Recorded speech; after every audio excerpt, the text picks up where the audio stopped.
Тоа е карикирање на уставот, напиша адвокатите во објавениот дел од одбраната на американскиот претседател пред Сенатот, а која ја подготвуваат како одговор на обвинувањата на демократите.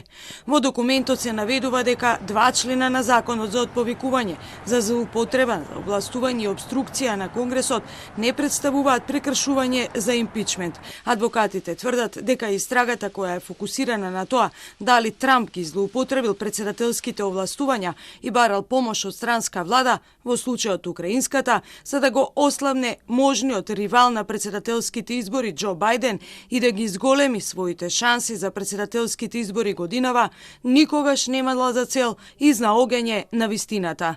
Место тоа, демократите од почетокот сакаат да пронајдат некој начин, било кој, да ја искористат моќта на импичментот како политичко орудие за поништување на резултатите од изборите во 2016 и вплеткување во изборите во 2020 година. Сето тоа е опасно извртување на уставот, кое Сенатот треба брзо да го отфрли, напиша правниот тим на Трамп.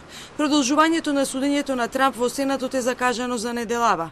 Демократите во обвинението напишаа дека целта на Трамп била негова лична корист и дека потоа се убедил да ја прикрие својата завера, обструирајќи ја истрагата во Конгресот за неговото недолично однесување. Адвокатскиот тим меѓутоа наведува дека Трамп дури и да ги злоупотребил своите овластувања, тоа не е повод за отповикување, бидејќи не е прекршен кривичниот закон. Тие наведуваат дека обвинението има структурни маани, бидејќи го обвинуваат Трамп за повеќе дела, создавајќи опции за избор како можна основа за осуда. Како дел од одбраната тие подготвиле и широка одбрана на претседателовата моќ, тврдејќи дека и претходните две судења за отповикување на претседателот на САД биле слично неисправни.